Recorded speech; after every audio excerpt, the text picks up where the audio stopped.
ನೇತ್ರಾಗ ರಾಮಾವತಾರದಲ್ಲಿ ಸೃಷ್ಟಿಯಾಗಿರುವಂಥ ದೇವಸ್ಥಾನ. ಇದು ಸ್ವಾಮಿ ಮೂರು ಬಂಡೆ ಮಧ್ಯದಲ್ಲಿ ಉದ್ಭವ ಆಗಿರೋದು. ಕೌಸಲ್ಯ ಸುಪ್ರಜಾರಾಮ ಪೂರ್ವಾ ಸಂಧ್ಯಾ ಪ್ರವರ್ತತೆ ಉತ್ತಿಷ್ಟ ನರಸಾದೂಲಂ ಕರ್ತವ್ಯಂ ದೈವಮಾಣಿಕಂ ಉತ್ತಿಷ್ಟೋ ಉತ್ತಿಷ್ಟ ಗೋವಿಂದ ಉತ್ತಿಷ್ಟ ಗರುಡಧ್ವಜ ಉತ್ತಿಷ್ಟ ಕಂಸಾಕಾಂತಂ ತ್ರೈಲೋಕ್ಯಂ. ನೀವೇನಾದರೂ ದೇವಸ್ಥಾನಗಳಿಗೆ ಹೋಗಬೇಕು ಅಂದರೆ ಈ ವಿಷಯವನ್ನು ನೀವು ಮುಖ್ಯವಾಗಿ ತಿಳಿದುಕೊಳ್ಳಿ. ಏನಂದರೆ ನೀವು ಯಾವುದೇ ದೇವಸ್ಥಾನಕ್ಕೆ ಹೋಗ್ತೀರಂದರೆ ಅದಕ್ಕೆ ಪುರಾತನವಾದಂತಹ ಹಿಸ್ಟ್ರಿ ಇರೋ ದೇವಸ್ಥಾನಗಳಿಗೆ ಹೋಗಿ. ಯಾಕೆಂದರೆ ಅದನ್ನು ಜಂಗಮ ಸ್ಥಳ ಅಂತಾರೆ. ಇಲ್ಲಿ ಹೋದರೆ ಆಟೋಮೆಟಿಕ್ಕಾಗಿ ನಿಮಗೆ ಒಳಿತಾಗ್ತದೆ. ಯಾಕೆ ಅಂದರೆ ಹಿಂದೆ ಅದನ್ನು ಸೃಷ್ಟಿ ಮಾಡಿದಂತಹ ಅದನ್ನು ನಿರ್ಮಿಸಿದಂತಹ ವ್ಯಕ್ತಿಗಳು ಸಾಧುಗಳಾಗಿರುತ್ತಾರೆ, ತುಂಬ ಶಕ್ತಿವಂತರಾಗಿರುತ್ತಾರೆ, ದೇವರಲ್ಲಿ ಮಹಾನ್ ಭಕ್ತಿಯನ್ನು ಇಟ್ಟಿರುವಂತಹ ಮಹಾನ್ ವ್ಯಕ್ತಿಗಳಾಗಿರ್ತಾರೆ ಅಥವಾ ದೇವರೇ ಆಗಿರುತ್ತಾರೆ. ಹಾಗಾಗಿ ನಾವು ಯಾವುದೇ ದೇವಸ್ಥಾನಗಳಿಗೆ ಪ್ರವೇಶ ಕೊಡ್ತೀವಿ ಅಂದರೆ ಅದು ಹಳೆಯ ಟೆಂಪಲ್ ಆಗಿದ್ರೆ ತುಂಬಾ ಒಳ್ಳೆಯದು. ಈ ಟೆಂಪಲ್ ಈಗ ತುಂಬ ದೊಡ್ಡ ಮಟ್ಟದಲ್ಲಿ ಜೀರ್ಣೋದ್ಧಾರ ಆಗ್ತಾ ಇದೆ. ಕ್ಷೇತ್ರದ ಸುತ್ತಮುತ್ತ ಅನೇಕ ಗವಿಗಳಿದೆ. ಅನೇಕ ಸಾಧು ಸಂತರು ಇಲ್ಲಿ ಧ್ಯಾನ ತಪಸ್ಸುಗಳನ್ನು ಮಾಡಿ ಹೋಗಿದ್ದಾರೆ. ಆ್ಯಂಡ್ ಈಗ ನೀವು ದೇವಸ್ಥಾನದ ಒಳಗೆ ಬಂದರೆ ಕಾಣಿಸುತ್ತೆ ನೋಡಿ 3 ದಾರಿ.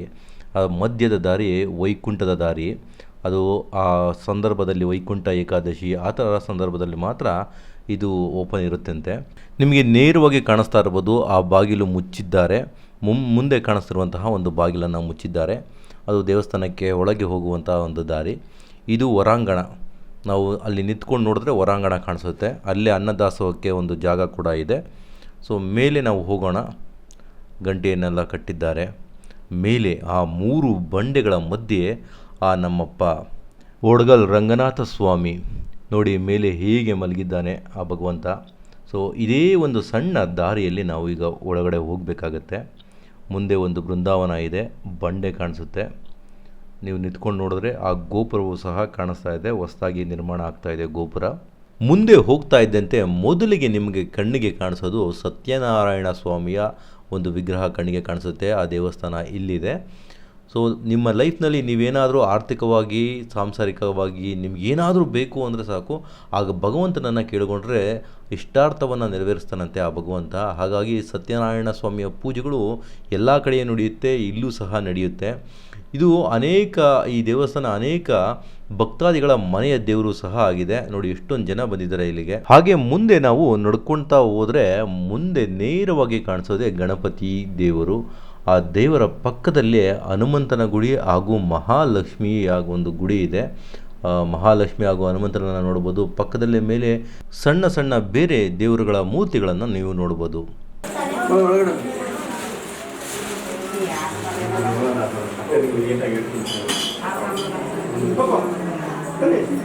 ಹರಿ ಓಂ ಶುಭೆ ಶೋಭನೆ ಮೂರ್ತೆ ಕಲುಗೆ ಪ್ರಥಮ ಪಾದೆ ಜಂಬೂದೀಪೆ ಭರತಖಂಡೇ ವರ್ಷೆ ಮೇರೋ ದಿಗ್ಭಾನೆ ದಕ್ಷಿಣಾಯನ ಶುಕ್ಲಪಕ್ಷ ಶ್ರವಣ ನಕ್ಷತ್ರವಸ್ಯ ಶುಕ್ರವಾರಸ್ಯ ಯಜಮಾನಸ್ಯ ಗೋತ್ರವಸ್ಯ ನಾನಾ ಗೋತ್ರವಸ್ಯ ನಾನಾ ನಕ್ಷತ್ರೋಪಸ್ಯ ಶ್ರೀರಂಗನಾಥ ಸ್ವಾಮಿ ಕೃಪಾ ಆಶೀರ್ವಾದ ಇತ್ಯರ್ಥಂ. ಓಂ ಹರಿ ಓಂ ಗುರುಭ್ಯೋ ನಮಃ ಅಸ್ಮದ್ಗುರುಭ್ಯೋ ನಮಃ ಪರಮಗುರುಭ್ಯೋ ನಮಃ ಶ್ರೀಮತೆ ರಾಮಾನುಜಾಯ ನಮಃ. ಹರಿ ಓಂ.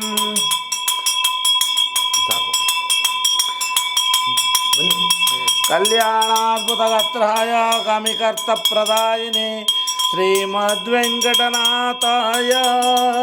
ಶ್ರೀನಿವಾಸಾಯ ತೇ ನಮೋ ನಮಃ. ಪೂರ್ವದಲ್ಲಿ ಸೂರ್ಯೋದಯ ಶ್ರೀರಾಮ ಪೂಜಾ ಕರ್ಮ ವೇಳೆಯಾಯಿತು ಪುರುಷೋತ್ತಮ. ಎದ್ದೇಳು ಗೋವಿಂದನೇ ವೆಂಕಟೇಶ ಜಗಕ್ಕೆ ಕೃಪೆ ಮಾಡೋ ಶ್ರೀನಿವಾಸ.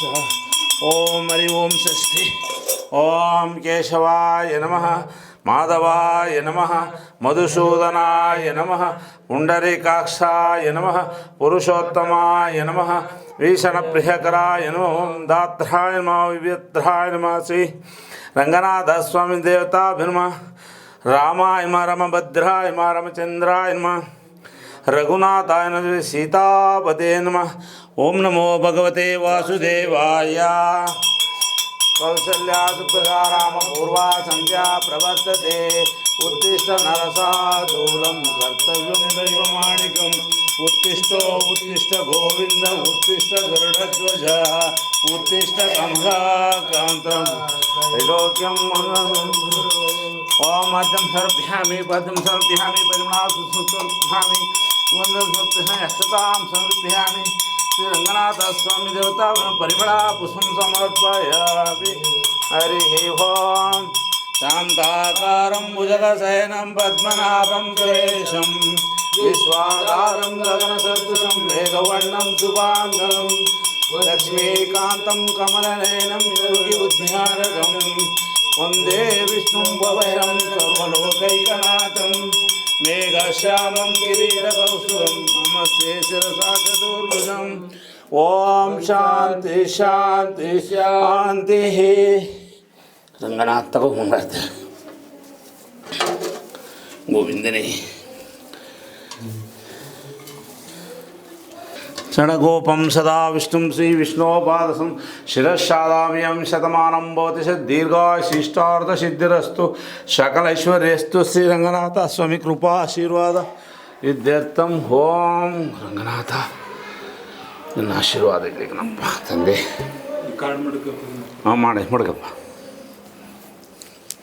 ಅಕಾಲಂ ನಿತ್ಯರಣಂ ಸರ್ವವಿಹಾನಿಮಾಣಂ ಸಮಸ್ತಾ ದುರಿತಶಮನಂ ಶ್ರೀ ವಿಷ್ಣು ಪಾದೋದಕಂ ಶುಭಂ. ಸಾಲಿಗ್ರಾಂ ಶ್ರೀಶೈಲೇ ದಯಾಪಾತ್ರಂ ದಿವ್ಯಭಕ್ತಾದಿಗುಣಾಣಂ ಯತೀಂದರ್ಪಣಂ ವಂದೇ ನಂಬಿಜಾಮಾತರಂ. ಲಕ್ಷ್ಮೀನಾಥ ಸಮಾರಂಭಾಂ ನಾಥಾಯ ಅಸ್ಮದಾಚಾರ್ಯಪರ್ಯಂತಾಂ ವಂದೇ ಗುರುಬ್ರಹ್ಮ ಯೋಗಿ ನಿತ್ಯಮಗ್ಮ ರುಗ್ಮೋಹ ಯಾಮೋಹ ಶೃಣಾಯ ಮೇನೆ. ಅಸ್ಮದ್ಗುರೋ ಭಗವತೋ ದೇಕ ಸಿಂಧೋ ರಾಮಾಜ ಶರಣಂ ಪ್ರಪದ್ಯಸೆ. ರಂಗನಾಥಾಸ್ವಾಮಿ ಕೃಪಾ ಆಶೀರ್ವಾದ ಇದ್ಯರ್ಥಂ. ಓಂ ಶ್ರೀ ರಂಗನಾಥ. ಶ್ರೀ ಭಗವಂತನ ಸ್ವಾಮಿ ಸನ್ನಿಧಾನ ಅಂದರೆ ಇದು ತೇತರಾಗ ರಾಮಾವತಾರದಲ್ಲಿ ಸೃಷ್ಟಿಯಾಗಿರೋಂಥ ದೇವಸ್ಥಾನ. ಇದು ಸ್ವಾಮಿ 3 ಬಂಡೆ ಮಧ್ಯದಲ್ಲಿ ಉದ್ಭವ ಆಗಿರೋದು. ಇದು ಯಾವುದೇ ಪ್ರತಿಷ್ಠಾಪನೆ ಮೂರ್ತಿ ಅಲ್ಲ, ಇದು ಉದ್ಭವ ಮೂರ್ತಿ ಸ್ವಾಮಿ. ನಮ್ಮ ಸ್ವಾಮಿಗೆ ಆಕಾರ ಇಲ್ಲ, ನಿರಾಕಾರ ಮೂರ್ತಿ. ಈಗ ನೀವೆಲ್ಲ ಬೇರೆ ಕಡೆಯಲ್ಲೇ ಹೋದರೆ ಕೆತ್ತನೆ ಮೂರ್ತಿ, ಪ್ರತಿಷ್ಠಾಪನೆ ಮೂರ್ತಿ ನೋಡ್ತೀರ, ಅದರಲ್ಲಿ ರೂಪ ಇರುತ್ತೆ. ಆದರೆ ನಮ್ಮ ಸ್ವಾಮಿ ರೂಪ ಇಲ್ಲ. 3 ಬಂಡೆ ಮಧ್ಯದಲ್ಲಿ ನೋಡಿ, ಈ ಕಡೆ ಬಲಗಡೆ ಎಡಗಡೆ ಹಿಂದ್ಗಡೆ 3 ಕಡೆ ಸ್ವಾಮಿ ಬಂಡೆಯಲ್ಲಿ ಉದ್ಭವ ಆಗಿರೋದು. ಅದಕ್ಕೋಸ್ಕರನೇ ಒಡ್ಡುಗಲ್ ರಂಗನಾಥ ಸ್ವಾಮಿ ಅಂತ ಹೆಸರು ಬಂದಿರೋದು. ಸ್ವಾಮಿ ಹೆಸರೇ ಒಡ್ಡಾಗಿ ಉದ್ಭವ ಆಗಿರೋದಕ್ಕೆ ಒಡ್ಡುಗಲ್ ರಂಗನಾಥ ಸ್ವಾಮಿ ಅಂತ. ಯಾಕೆಂದರೆ ಇವತ್ತು ಎಲ್ಲ ದೇವಸ್ಥಾನದಲ್ಲಿ ನಾವು ಪ್ರತಿಷ್ಠಾಪನೆ ಮೂರ್ತಿ ನೋಡ್ತೀವಿ. ನೋಡಿದ ತಕ್ಷಣ ಆಂಜನೇಯ ಅಂತೀವಿ, ಗಣಪತಿ ಅಂತೀವಿ, ವಿಘ್ನೇಶ್ವರ, ಆಂಜನೇಯ, ಶನೇಶ್ವರ ಎಲ್ಲ ದೇವ್ರನ್ನ ನೋಡ್ತೀರಾ. ಆದರೆ ನಮ್ಮ ಸ್ವಾಮಿಗೆ ಆ ಥರ ಆ ರೂಪ ಇಲ್ಲ. ನಾವು ಸ್ವಾಮಿಗೆ ಪ್ರತಿ ಶನಿವಾರ ಆರತಿ ವಾರದ ದಿನ ಬಂದು ಸ್ವಾಮಿಗೆ ಅಲಂಕಾರ ಮಾಡ್ತೀವಿ. ಅವನಿಗೆ ವಸ್ತ್ರ, ಒಡವೆ, ಆಭರಣ ಎಲ್ಲ ಅಲಂಕಾರ ಮಾಡಿದಾಗ ರೂಪ ಕೊಡ್ತೀವಿ ನಾವು. ಆವಾಗ ಸ್ವಾಮಿಗೆ ಮೂಗು, ಕಣ್ಣು, ಕಿವಿ, ಕವಚ, ವಜ್ರ, ಕಿರೀಟ, ಸೆಡೆ ಪ್ರತಿಯೊಂದು ಮಾಡಿ ಆಕಾರ ರೂಪ ಕೊಡ್ತೀವಿ. ಅವಾಗ ವಾರಕ್ಕೊಂದು ದಿನ ಶನಿವಾರ ವಿಶೇಷ ದಿನ, ವಾರದಲ್ಲಿ ಒಂದು ದಿನ ವಿಶೇಷವಾದ ದಿನದಲ್ಲಿ ನಾವು ಪೂಜೆಯನ್ನು ನಡೀತದೆ. ಸ್ವಾಮಿಗೆ ಅಭಿಷೇಕ ಪೂಜೆ, ಭಜನೆ ವಿಶೇಷ ದಿನ ನಡೀತದೆ. ಮಾಮೂಲಿ ರಥ ಸಪ್ತಮಿ ವಿಜೃಂಭಣೆ ನಡೀತದೆ. ವೈಕುಂಠ ಏಕಾದಶಿ ನಡೀತದೆ. 4 ಶ್ರಾವಣಗಳು ಪಾಡ್ಯ ನಡೀತದೆ. ಪ್ರತಿದಿನ ವಿಶೇಷ ಪೂಜೆ ಇರ್ತಾರೆ. ಸಾವಿರಾರು ಜನ ಭಕ್ತಾದಿಗಳು ಬರ್ತಾರೆ ಈ ದೇವಸ್ಥಾನದಲ್ಲಿ. ಲಕ್ಷಾಂತರ ಜನ ದೇಶ ವಿದೇಶದಲ್ಲಿ ಎಲ್ಲ ಕಡೆ ಭಕ್ತಾದಿಗಳಿರ್ತಾರೆ. ವರ್ಷಕ್ಕೋಸ್ಕರ ಬಂದು ಸ್ವಾಮಿ ದರ್ಶನ ಮಾಡಿ ಅವರಲ್ಲಿರುವಂಥ ಕೋರಿಕೆಗಳೇನಿದೆ ಅವರ ಕೋರಿಕೆಗಳನ್ನು ಬೇಡಿ ಕೇಳಿಕೊಂಡು ಅವ್ರ ಕೈಲಾದ ಸೇವೆ ಮಾಡಿ ಹೋಗ್ತಾ ಇದ್ದಾರೆ. ಪ್ರತಿನಿತ್ಯ ಬರ್ತಾ ಇದ್ದಾರೆ. ಭಗವಂತನ ಸೇವೆ ದಿನ ನಡೀತಾ ಇರುತ್ತೆ. ಇದು ದೇವಸ್ಥಾನ ಬಂದು ಬೆಳಗ್ಗೆ 7ರಿಂದ ಸಂಜೆ 6 ಗಂಟೆ ತೆರೆದಿರುತ್ತೆ. ವಿಶೇಷ ಅಮಾವಾಸ್ಯೆ, ಹುಣ್ಣಿಮೆ, ಸತ್ಯನಾರಾಯಣ, ಮಾಮೂಲಿ ಹುಣ್ಣಿಮೆಗಳೆಲ್ಲ ಸತ್ಯನಾರಾಯಣ ಸ್ವಾಮಿ ಪೂಜೆ ನಡೀತದೆ ಪ್ರತಿ ತಿಂಗಳು. ಅಮಾವಾಸ್ಯೆ, ಪ್ರತಿ ಏಕಾದಶಿ, ದ್ವಾದಶಿ ಎಲ್ಲ ಪ್ರತಿ ತಿಂಗಳು ನಡೀತಾ ಇರುತ್ತೆ. ಸ್ವಾಮಿಗೆ ನಿತ್ಯ ಪೂಜೆ ಇರುತ್ತೆ. ಮಧ್ಯದಲ್ಲಿ ಏನು ಬೀಗ ಏನಿರಲ್ಲ. ಮಾಮೂಲಿ ಗ್ರಹಣ ಇದು ಬಂದ ಮಾತ್ರ ಬೀಗ ಹಾಕ್ತೀವಿ. ಮಾಮೂಲಿ ಇದು ಪಂಚರಾತ್ರ ವೈಷ್ಣವ ಸಂಪ್ರದಾಯ ಪಂಚರಾತ್ರ ಯಾವ ಥರ ಬರುತ್ತೆ ಪೂಜೆ, ಪಂಚರಾತ್ರ ಮುಖಾಂತರ ಪೂಜೆ ಸೇವೆ ಮಾಡಿಸ್ತಾ ಇದ್ದೀವಿ. ಈ ಕ್ಷೇತ್ರದ ಮಹಿಮೆ ಇಷ್ಟಕ್ಕೆ ಮುಗಿದಿಲ್ಲ. ಇನ್ನಷ್ಟು ವಿಚಾರಗಳನ್ನು ಸೆಕೆಂಡ್ ಎಪಿಸೋಡ್ನಲ್ಲಿ ತಿಳಿಸ್ಕೊಡ್ತೇವೆ. ಈ ವಿಡಿಯೋವನ್ನು ಆದಷ್ಟು ಶೇರ್ ಮಾಡಿ. ಇದರಿಂದ ನಮಗೆ ಇನ್ನಷ್ಟು ವಿಡಿಯೋಗಳನ್ನು ಮಾಡಲಿಕ್ಕೆ ಪ್ರೋತ್ಸಾಹ ಸಿಗುತ್ತೆ.